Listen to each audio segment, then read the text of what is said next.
I am British.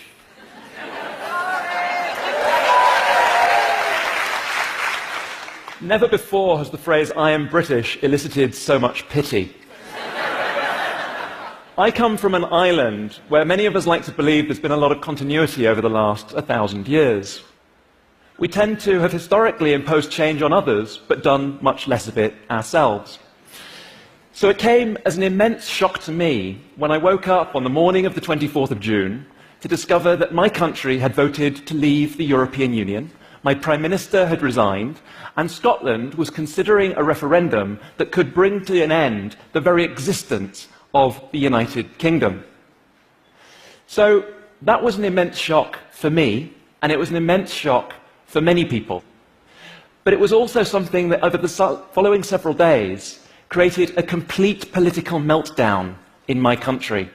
There were calls for a second referendum, almost as if, following a sports match, we could ask the opposition for a replay. Everybody was blaming everybody else.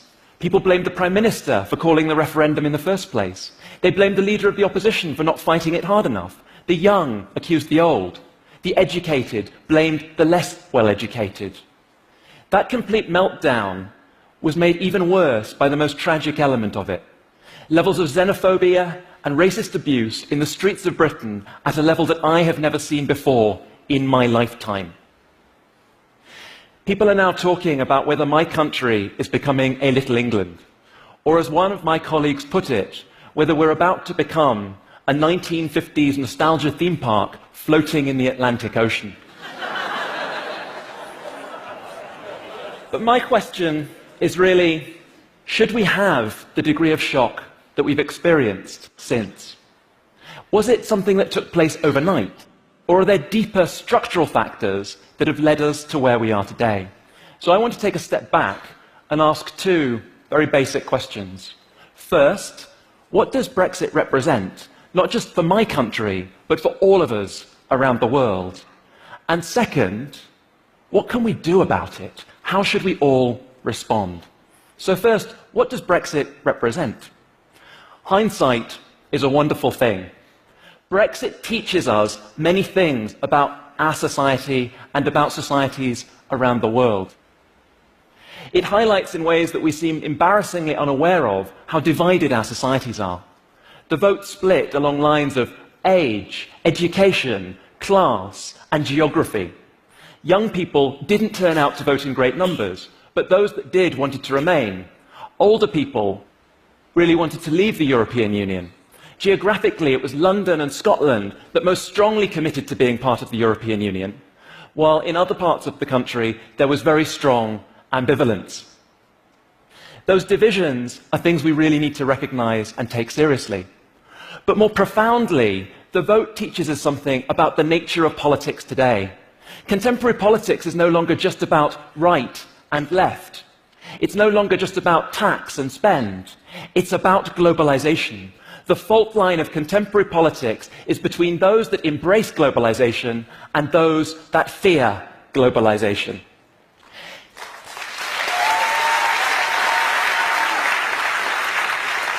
If we look at why those who wanted to leave, we call them leavers as opposed to remainers, we see two factors in the opinion polls that really mattered. The first was immigration, and the second, sovereignty. And these represent a desire for people to take back control of their own lives, and the feeling that they are unrepresented by politicians. But those ideas are ones that signify fear and alienation. They represent a retreat back towards nationalism and borders in ways that many of us would reject. What I want to suggest is the picture is more complicated than that. That liberal internationalists, like myself, and I firmly include myself in that picture, need to write ourselves back into the picture in order to understand how we've got to where we are today. When we look at the voting patterns across the United Kingdom, we can visibly see the divisions. The blue areas show remain, and the red areas leave. When I looked at this, what personally struck me was the very little time in my life I've actually spent in many of the red areas. I suddenly realized that looking at the top 50 areas in the UK that had the strongest leave vote, I've spent a combined total of 4 days of my life in those areas. In some of those places, I didn't even know the names of the voting districts. It was a real shock to me, and it suggested that people like me who think of ourselves as inclusive, open, and tolerant perhaps don't know our own countries and societies nearly as well as we like to believe.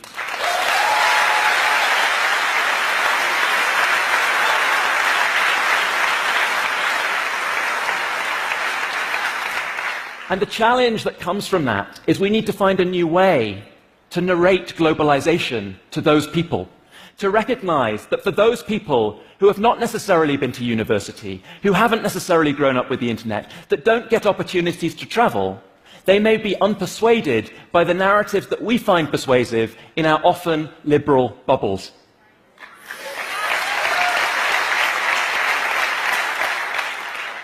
It means that we need to reach out more broadly and understand. In the Leave vote, a minority have peddled the politics of fear and hatred, creating lies and mistrust around, for instance, the idea that the vote on Europe could reduce the number of refugees and asylum seekers coming to Europe, when the vote on leaving had nothing to do with immigration from outside the European Union. But for a significant majority of the Leave voters, the concern was disillusionment with the political establishment. This was a protest vote for many, a sense that nobody represented them, that they couldn't find a political party that spoke for them, and so they rejected that political establishment. This replicates around Europe and much of the liberal democratic world. We see it with the rise in popularity of Donald Trump in the United States, with the growing nationalism of Viktor Orban in Hungary, with the increasing popularity of Marine Le Pen in France. The spectre of Brexit is in all of our societies. So the question I think we need to ask is my second question, which is how should we collectively respond? For all of us who care about creating liberal, open, tolerant societies, we urgently need a new vision, a vision of a more tolerant, inclusive globalization, one that brings people with us rather than leaving them behind. That vision of globalization is one that has to start by a recognition of the positive benefits of globalization. The consensus amongst economists is that free trade, the movement of capital, the movement of people across borders, benefit everyone on aggregate. The consensus amongst international relations scholars is that globalization brings interdependence, which brings cooperation and peace. But globalization also has redistributive effects. It creates winners and losers. To take the example of migration, we know that immigration is a net positive for the economy as a whole, under almost all circumstances.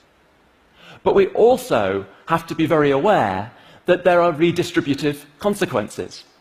That importantly, low-skilled immigration can lead to a reduction in wages for the most impoverished in our societies and also put pressure on house prices. That doesn't detract from the fact that it's positive, but it means more people have to share in those benefits and recognize them. In 2002, the former Secretary General of the United Nations, Kofi Annan, gave a speech at Yale University. And that speech was on the topic of inclusive globalization.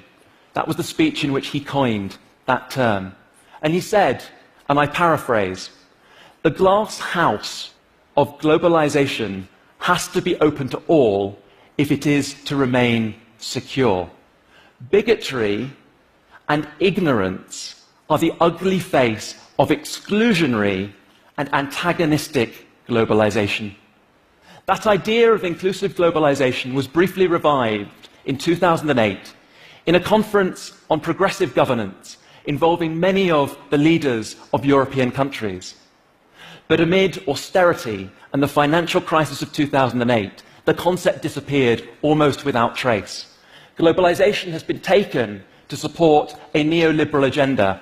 It's perceived to be part of an elite agenda rather than something that benefits all. And it needs to be reclaimed on a far more inclusive basis than it is today. So the question is, how can we achieve that goal? How can we balance, on the one hand, addressing fear and alienation, while on the other hand, refusing vehemently to give in to xenophobia and nationalism?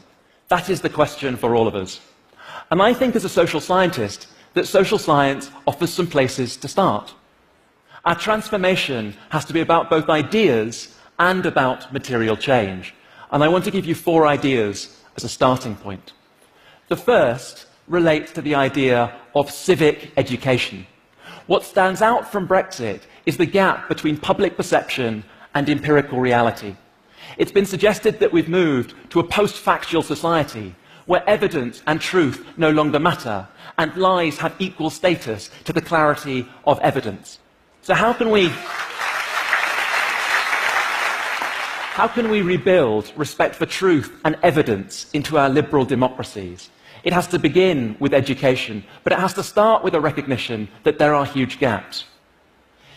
In 2014, the pollster Ipsos Mori published a survey on attitudes to immigration, and it showed that as numbers of immigrants increase, so public concern with immigration also increases. Although it obviously didn't unpack causality, because this could equally be to do not so much with numbers, but the political and media narrative around it. But the same survey also revealed huge public misinformation and misunderstanding about the nature of immigration. For example, in these attitudes in the United Kingdom, the public believed that levels of asylum were a greater proportion of immigration than they were.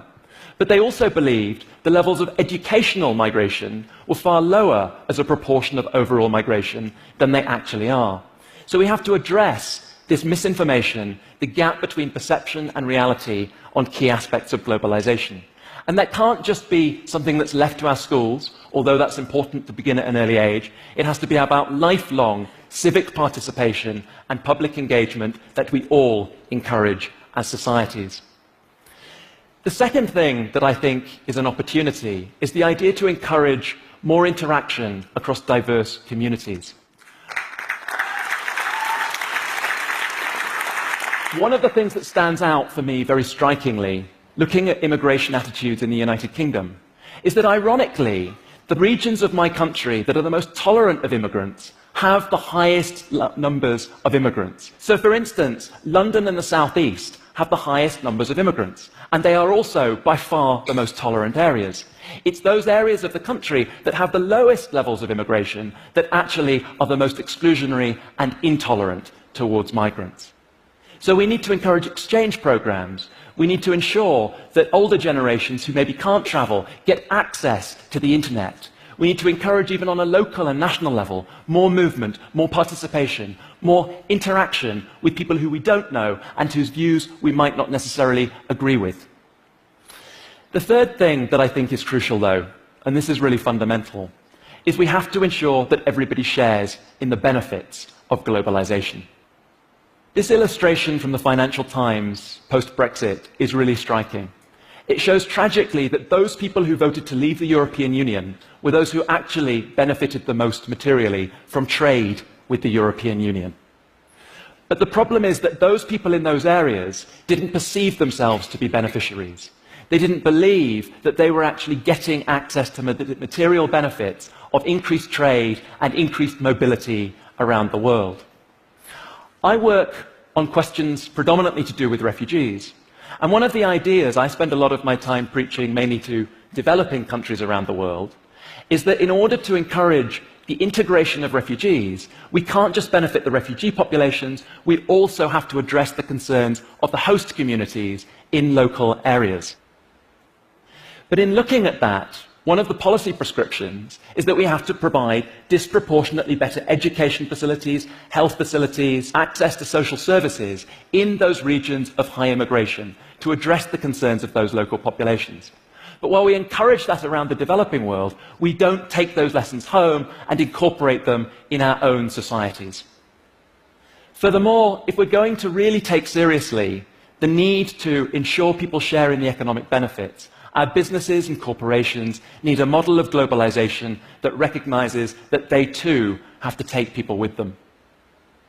The fourth and final idea I want to put forward is an idea that we need more responsible politics.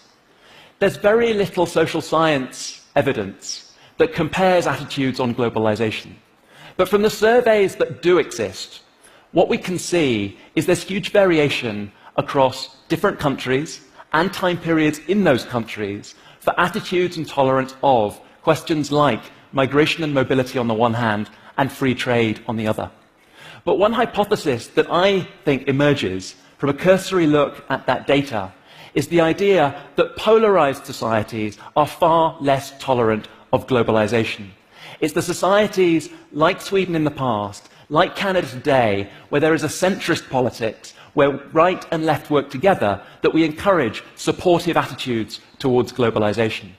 And what we see around the world today is a tragic polarization, a failure to have dialogue between the extremes in politics and a gap in terms of that liberal centre ground that can encourage communication and a shared understanding. We might not achieve that today, but at the very least, we have to call upon our politicians and our media to drop a language of fear and be far more tolerant of one another.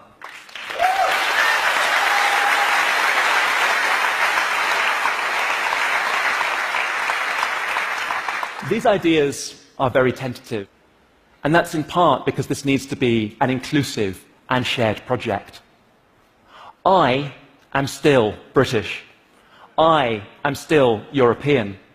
I am still a global citizen. For those of us who believe that our identities are not mutually exclusive, we have to all work together to ensure that globalization takes everyone with us and doesn't leave people behind. Only then will we truly reconcile democracy and globalization. Thank you.